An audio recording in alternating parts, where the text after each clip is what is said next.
Mana tabara ni inkuru mbi ikomeje kuba yatera abantu ubwoba, ni inkuru ibabaje aho umugabo yabashe kuba yasanga umugore we yaragiye gusezerana bikarangira uyu mugabo afashe umuhoro agahita atema umugore we ahita amwica birangira ako kanya amaze kuba yamwica ngo bitewe n'uburyo umugabo we yaragiye ku rugamba yarabashe kuba yajya ku rugamba kugira ngo akomeze kuba yarinda umutekano mu gihugu cye cya Nigeria. Mbahaye ikaze rero niba ari ubwa mbere ugeze kuri YouTube channel yacu kanda ku buto subscribe kandi no kunzogera kugira ngo video zose tubashe kuba twakora zite zibageraho muri ako kanya. Niwa mungu wanyu rero usanzwe ubahiriza amakuru atandukanye, na amakuru aturuka hirya no hino ndetse no hanze y'igihugu cyacu cy'u Rwanda.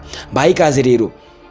Mu gihugu cya Nigeria haravugwayo inkuru ikomeye cyane kandi inkuru ibabaje iteye ubwoba cyane, wowe uyumva ugira ubwoba bitewe n'uburyo inkuru ukiyumva uhita ugira ubwoba nta kintu baravuga cyangwa se ukibasha kuba wabona ku ifoto kuri screenshot nabashe kuba nashyiraho aho umugabo afashe umuhoro yabashe kuba rero yakwitemerera umugore we ngo bitewe n'uburyo uyu mugabo yabashe kuba yajya mu gisirikari abashe kuba yakwinjirayo asiga uyu mugore afite umwana wiwe, ndetse agarutse avuye mu gisirikari agasanga umwana ntawe uhari ndetse agasanga umugore nta mwana afite kandi yagiye mu gisirikari bafitanye umwana. Noneho ibyongeyeho cyane by'umwihariko avuye mu gisirikari agasanga umugore we ari kwitegura mariage yo kubasha kuba yasezerana n'undi mugabo kandi bari baravuganye ko bagomba kubana mpaka. Noneho birangira uyu mugore arambiwe bitewe n'uburyo umugabo yagiye ku rugamba ndetse akamarayo imyaka 2 agarutse noneho agasanga umugore arimo gutegura mariage yo kubasha kuba yasezerana n'undi mugabo, bakabasha kuba basezerana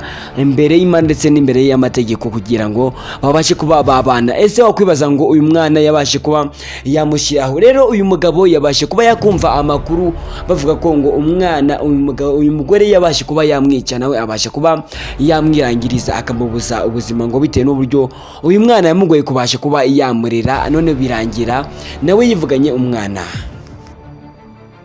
Ese ari wowe uvuye ku rugamba ugasanga umugore wawe mwisezeraniye mwasize ndetse munafite n'umwana, wagaruka ugasanga ari kwitegura mariage n'abandi bagabo, wabikora iki cyangwa se wabikoraho iki, wabitwara iki?